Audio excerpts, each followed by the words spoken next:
Hello there, wellness entrepreneur. Welcome back. Today, we're talking a continuation on the Instagram series, specifically signing more wellness clients on Instagram so you can grow your online business. You can also sign in person wellness clients off Instagram so you can have a hybrid. Some in person clients, people coming to your yoga classes. I just had a client, Dana. We spent one session talking about her messaging so she could fill some upcoming workshops she has to fill her brick and mortar practice. And through this, both combination of teaching yoga classes, workshops out in the public, making some Instagram posts, and knowing which Instagrams posts to boost, she's filled her workshops, filled her classes, and have gone from one client a week to now 12.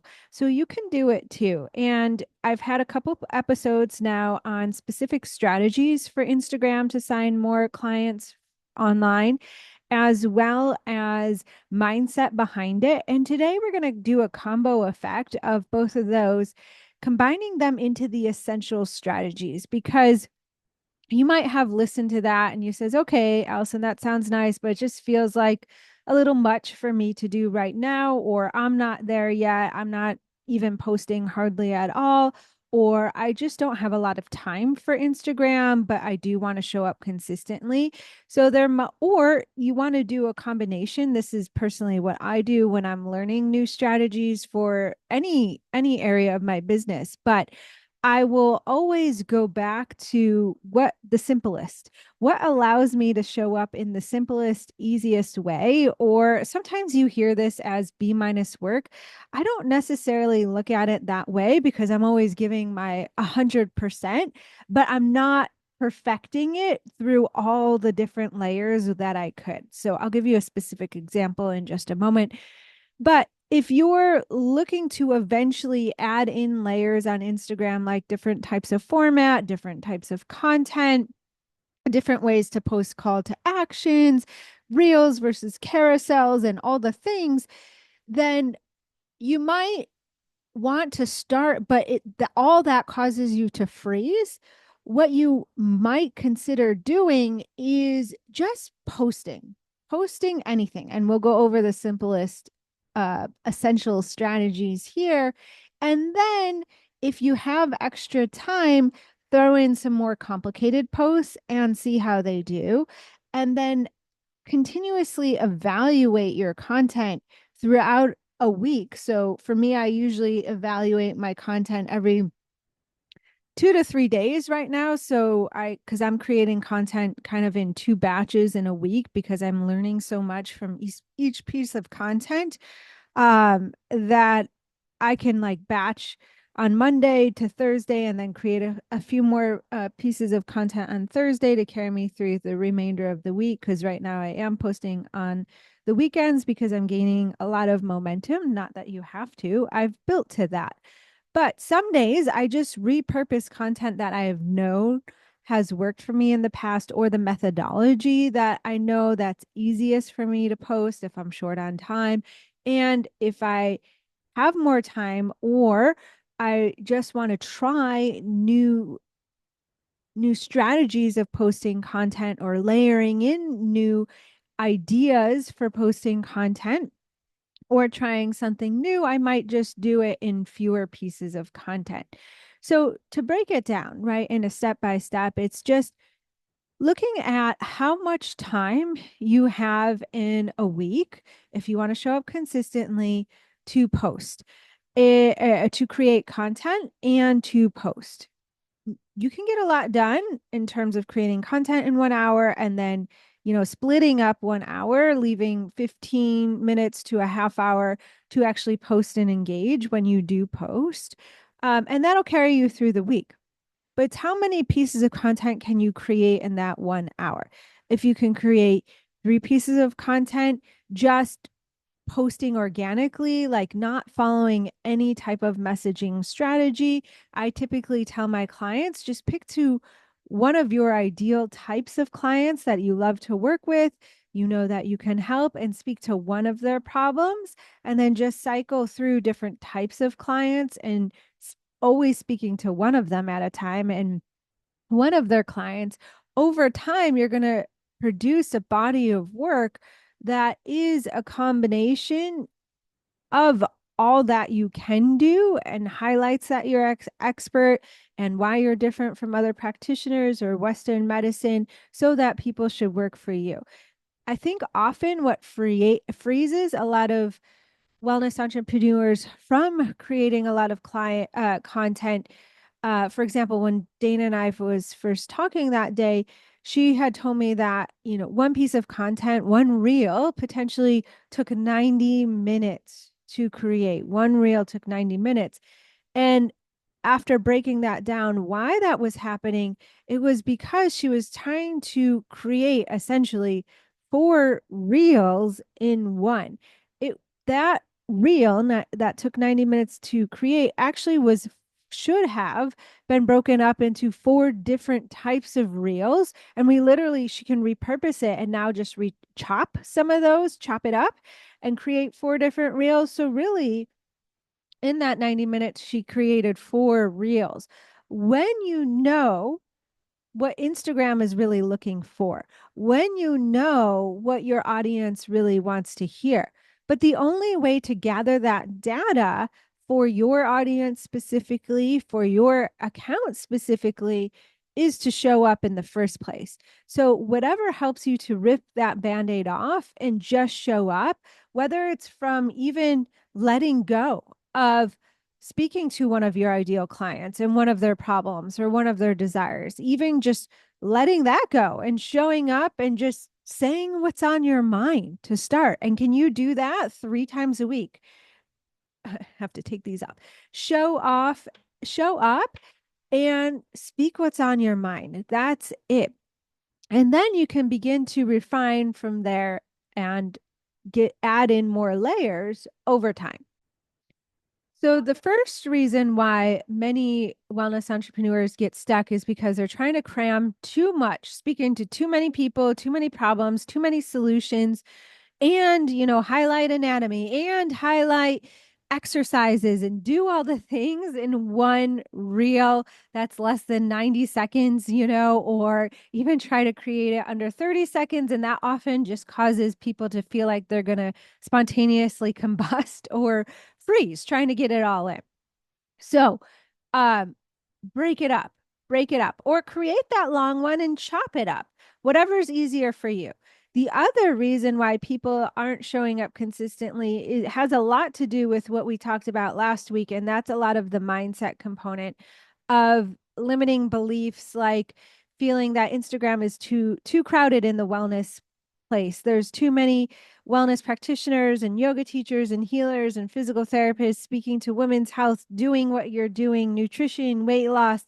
And, where will you fit in? How will you stand out from the noise? Your voice will just will get lost. Those are all limiting thoughts, because the more that you do show up and evaluate what's going on with your content and as sustainable for you, adding in layers of strategy and skill set as you learn them over time, your voice won't get lost. You will stand out. You will be different than the other experts out there.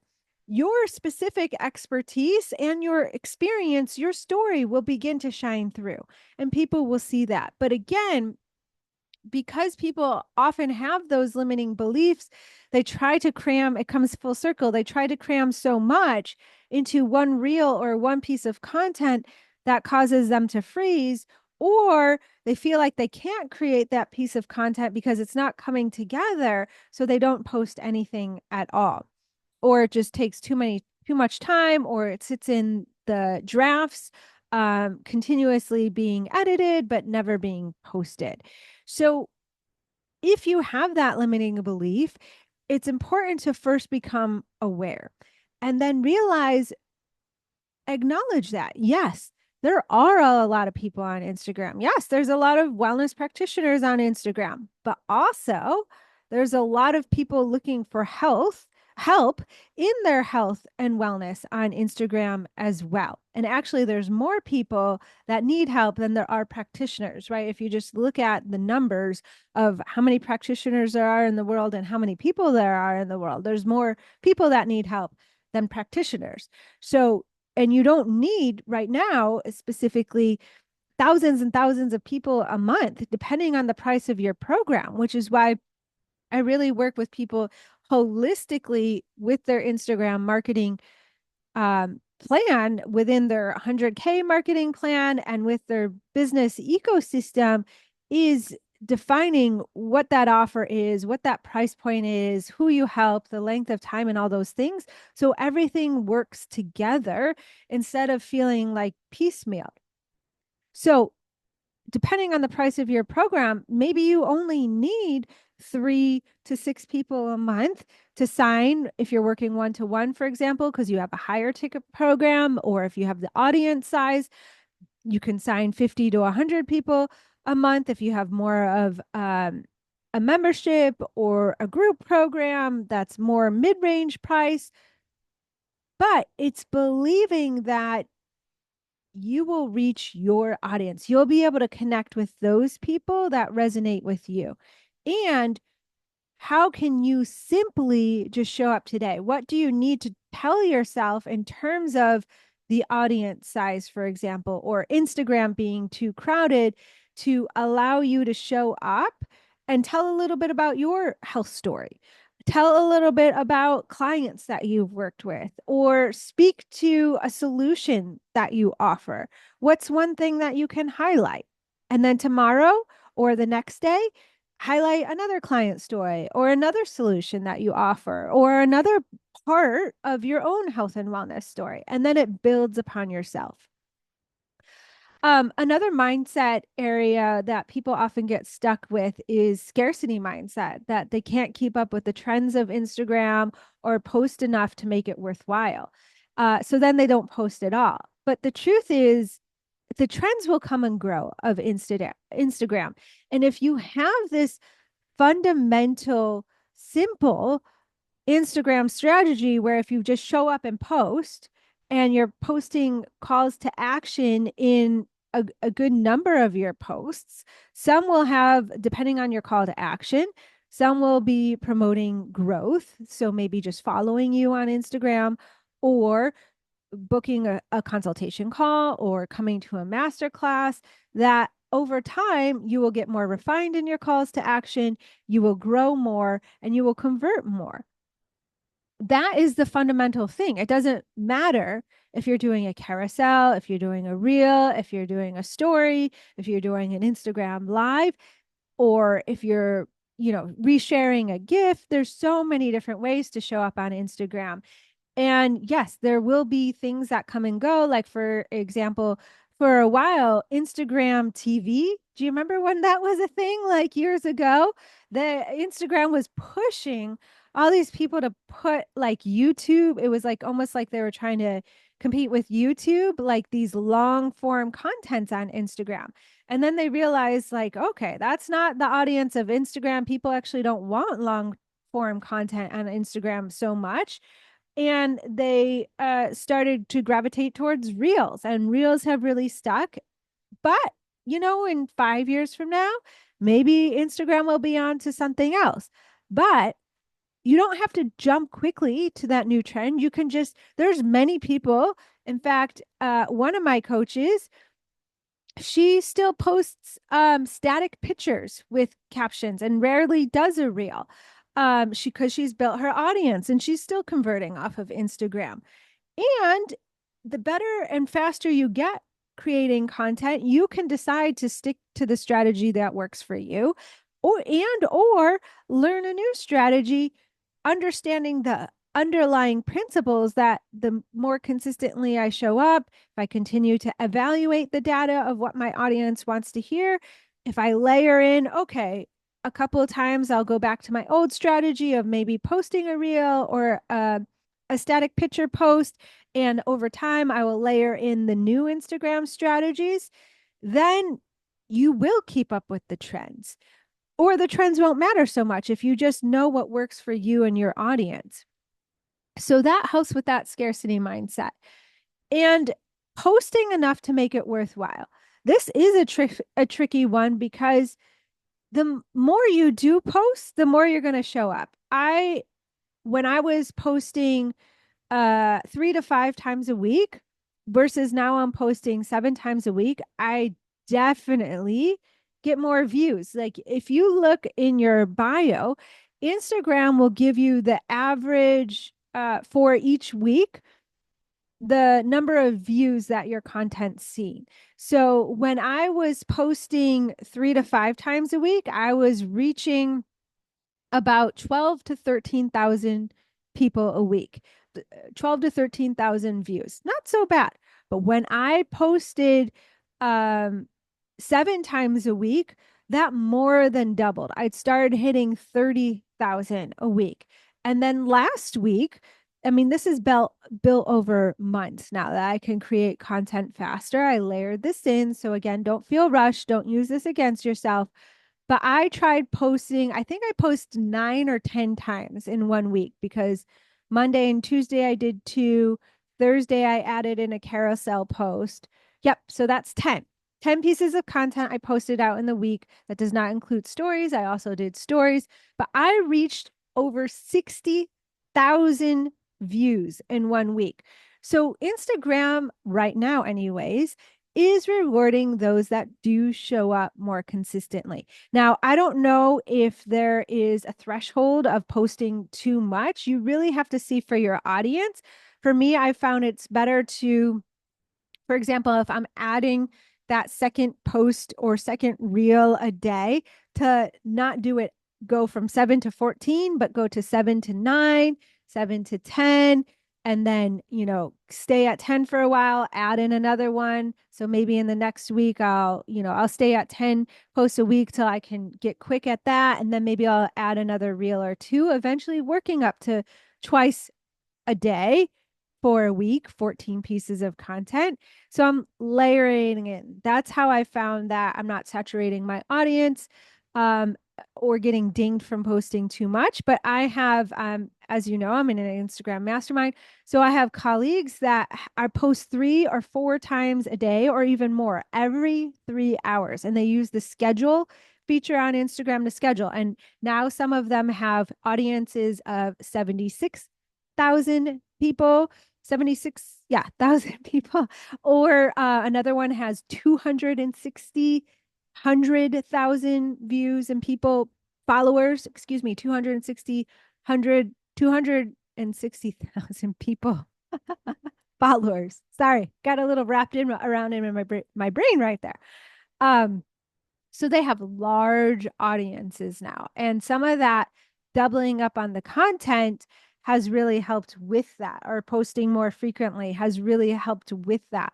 However, it is quality over quantity. So you don't want to hustle and rush out to just get content out there to get content out there. You want it to be valuable content that's going to give your audience wins.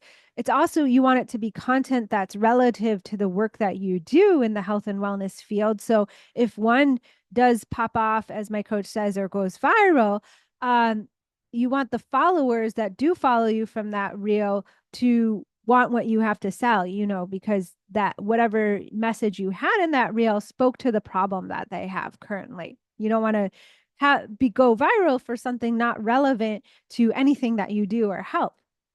So it is quality over quantity. And you just have to start somewhere, whether it's one post a week. I think that's a very reasonable place to start. One reel a week, one story a week. Get that going and bring any coaching that you have to your coach or any programs you have access to get feedback on, or a peer, and coach on how long it takes you to create that one piece of content and ways that you can speed up the process. And so then over time, you can add in more layers of trying different strategies and adding in more content, and try to go for 3 times a week and then 5 times a week. And maybe you stay there for a while. I stayed up 5 times a week for many years before I really decided to go all in on this strategy where I am now. And the other common mindset block is the perfectionism. Maybe you have a fear of, your neighbor or an old high school boyfriend or people from your last job seeing your content and criticizing you or judging you, or people in your field, other health practitioners judging your content. So that takes you a long time to post content, or even put content that could be vulnerable out there, or sharing your story out there. This is a huge time and energy suck. And the problem about this is not just you not getting content out there and not getting your business more visible so you can sign more people, but you're not helping the people that you could help just because you're allowing these mindset blocks to hold you back from showing up. And no judgment here. No, I'm not throwing shade or shaming or you at all, because I've been there myself. I've mentioned this on the podcast before, but when I first started my brick and mortar practice, I was one of the few people really combining physical therapy and yoga and holistic tactics and alternative medicine tactics like coaching and mindset and breath work. And my physical therapy office looked more like a spa, a massage clinic than it did a PT clinic. And I was afraid of other PTs coming down on me hard, like saying you're not using evidence-based medicine, because there weren't a lot of research studies out there at the time on yoga and the benefits on all the things that yoga helps with now. Now there's so much research. But back then there wasn't. There was only like maybe a couple articles, especially specific orthopedic issues. And I thought PTs were going to come down hard on me. Maybe someone would even report me to the board. I mean, my brain really ran wild with this and caused anxiety about it. And it held me back until I started seeing other practitioners combining yoga, which is great and wonderful, but they had a lot less experience. They hadn't been doing it as long as I had. They hadn't trained with some of the long time masters and gurus that I had. And it blew my mind that they were just out there and doing it and posting, and it wasn't an issue. And their business was really growing. And at first, I beat myself up about that. I kind of went into comparison, uh, which definitely doesn't help either, slowed me down. But then I realized, like, this isn't about me. I could help a lot more people if more people knew that my business existed and really understood what I did, because I started getting a lot of clients that had tried traditional physical therapy, had gone to Western medicine practitioners and just weren't getting the relief. And then they would come in and a few visits in, see dramatic changes. And that is what really lit me up. It was remembering that those people wouldn't have had gotten the help. They wouldn't have had these major transformations in their own health and then leading to transformations in their own life had they not come to my office.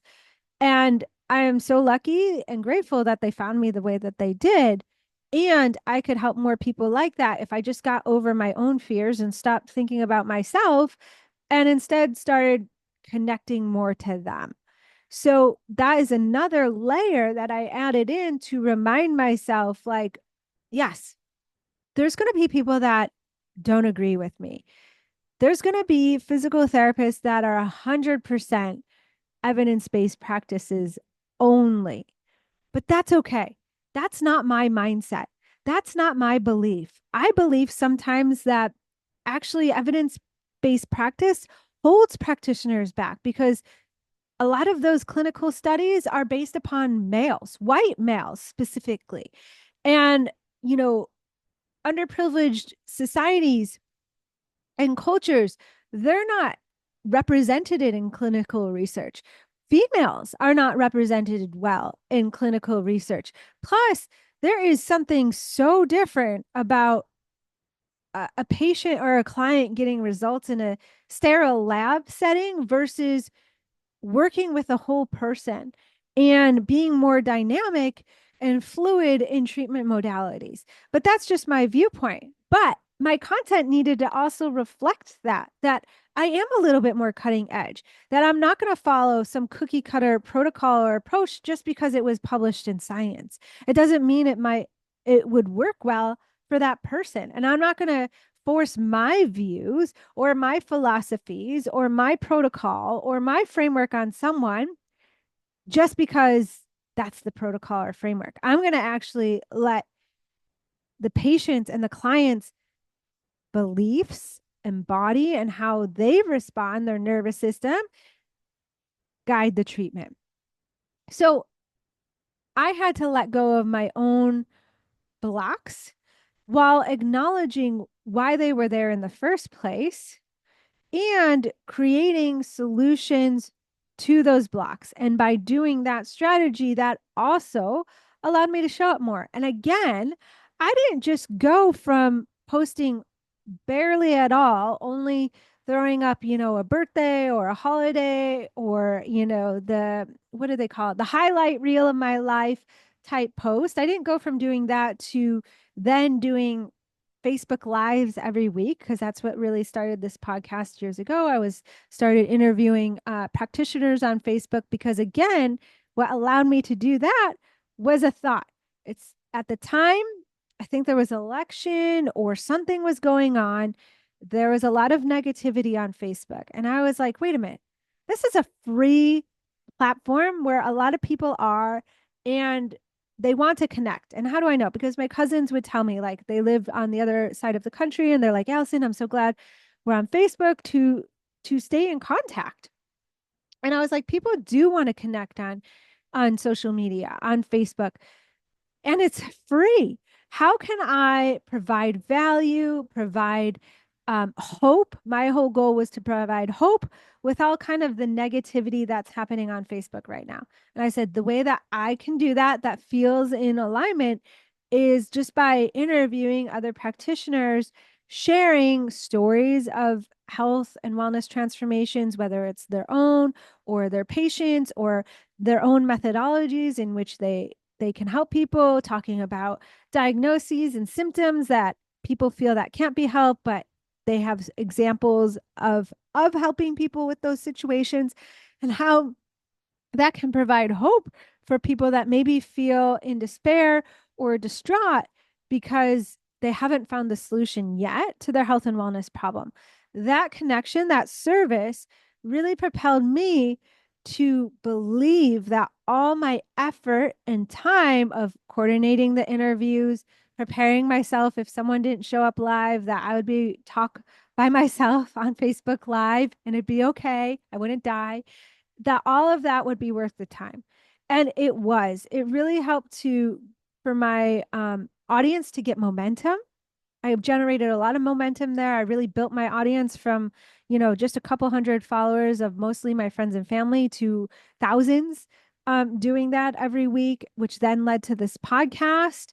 And I've got a lot more confident in just showing up, and got created a different feedback loop for myself and my nervous system on what it means to post on social media. I went from feeling vulnerable, being afraid of being criticized, more hermit, shyer, lacking my own self image and self doubts, to now feeling connected to my audience, showing up confident that I know I'm delivering value, um, and just showing up more. And that led to more posts. Eventually, I switched from the Facebook Live interviews to the podcast. My Instagram started growing, so I shifted more energy there as well.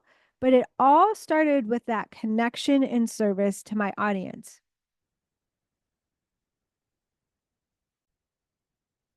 Okay, let's do a recap now of the minimalist approach to posting on Instagram so you can show up more and sign more clients. Because if you do stick with it, you will sign more clients. Figure out, the time in your schedule that you can post sustainably so you can do it after week. Is it 1 hour? Is it two? So forth. Figure out what's realistic in terms of number of posts. You can do average 2 to 3, one a week, shooting for 5, like I did. it within that content time. And remember, you need to leave time for both creating the content and then posting and engaging with your audience. And write down next the styles or how you want to show up on Instagram. Do you want to do static posts? Are you going to do carousels? Are you going to do reels? And how can you show up in stories too? Because you do want to show up in stories. So, what are the formats, styles of how you're going to show up just organically? What makes sense to you where you are now that you could show up? And what's the strategy? How are you going to do that? Are you going to utilize 2 episodes ago some of that messaging content strategies? Are you just going to show up and speak from the heart? Are you going to tell more stories, your clients' stories, your house story, take them more on a hero's journey? What's simplest for you now to do that? And as you do that, then you can post a bigger picture plan of strategies that you want to integrate into this plan over time. Number one, maybe being the messaging, adding in more messaging strategies. I teach my clients in the Awaken Business Coaching the 7 S's of the 100K marketing message plan. Maybe you want to add in different types of format beyond reels or different formats of reels, like using GIFs or talking heads or B-rolls. You can add all of that one at a time, layer by layer. How will you evaluate your content so you know what's working and what's not? So you can refine and repurpose. Like I've said, I reuse my content. I look back at pieces of content that has worked well. And sometimes I literally will just use the same copy, but put it on a different video or vice versa. If a video did well and I did the timing well, because sometimes I mess up with the timing of when the captions show up or the copy shows up on the reel, but I did that well. But I think I could prove upon the caption. I'll reuse the video and then just update the caption. So you can reuse things. How can you make the process simpler for yourself? Can you develop folders and organizational methods so you don't always have to be feeling like you have to, like my client Dana, set aside 90 minutes to create something from scratch and one post takes a long time? How can you organize folders in your phone or on your desktop that have B-roll footage that you can just use? Or for me, another strategy or hack that I use that saves a lot of time as well is I have folders in my saved in Instagram. I have folders. And when a piece of content does well, I flag it and I say content to repeat. And then again, I can just repeat the video because I have the video in my B-roll folder in my phone, or I can just reuse a caption and change it slightly so Instagram doesn't flag it as a duplicate. So there's a few ways to really save yourself time, and you can add in these layers over time. And if you're still freezing, it's figuring out and tracking down the mindset blocks that are really holding you back from posting more. What are your thoughts about time? What are your thoughts about showing up? What are your thoughts about your schedule? What are your thoughts about Instagram? Are you feeling that it's worthwhile? Do you have a belief that your time and effort will pay off on Instagram? And if not, making sure to get coached on that. It can really change everything. And like my client, you can go from my client Dana, you can go from one client a week to 12 clients a week. Like my client Katie, who was frozen, barely posting, just the highlight reel of her vacations. And not posting at all because she hired a marketing agency and had some flops with that, to now posting 5, 7, even more. I see her out there. She's burning it up, even more than 7 times a week, and going reels from just a couple hundred views, 300, 2 to 300, maybe 600 views, to now thousands of views each reel, without spending a whole lot more time generating content. So all this is possible for you too. You just have to figure out where exactly you're stuck and what is the simplest next step, and how can you create that minimalist approach so it feels simple and doable, and get out there and try it, evaluate, and then add in a layer. And then the week after, add in another layer, or keep it the same if it's working and ride that momentum. And then over time, add in more layers. And then you get to where I am, where you don't have to ever gone viral. I've never gone viral. Yes, I've had reels that have done well, have gotten, tens of thousands of views, and I've had carousels that have gotten like hundreds of likes, but I've never gone viral where they've gotten hundreds of thousands of views or a million views or thousands of likes. But I've had clients to that have done that. My client Sarah has done that. But I have an audience of 9,000 people. And even before I got to an audience of that size, I was still signing clients. In fact, when I hit six figures, I didn't have an audience even close to that on Instagram or Facebook. So you don't need a large audience. You don't have to have gone viral. Your messaging doesn't have to be perfect. Your calls to action, you can try them out. You just have to start somewhere by showing up consistently, whatever that means for you, and that know that over time you will build and grow. So start with the minimalist approach today and let me know how it goes. I would love to hear your story. Just tag me or message me on Instagram, Ignite Your Wellness Business with a UR, or even better yet, book your consult call. I've got a bunch of things showing up as we come into the end of the year. The Instagram message makeover clinic is coming up, which again is free for my one-to-one clients working with me in January and February of 2025. And it can also be purchased as a standalone if you want to go it through the group format. And I do have some bonuses for people that are signing on in November, or if you're listening to this afterwards, just message me. I might extend the deadline for you so you can get started by the end of the year so that when the clinic rolls around, you're ready to go. You're not waiting till January to start. You're adding in that momentum. And so you have a new business by the end of next year in 2025, because it is possible for you. You can definitely turn your Instagram around the first quarter of the year so that later in the year, you're signing more clients and at a quicker pace. All righty. I will see you next week. Have a great week and bye for now.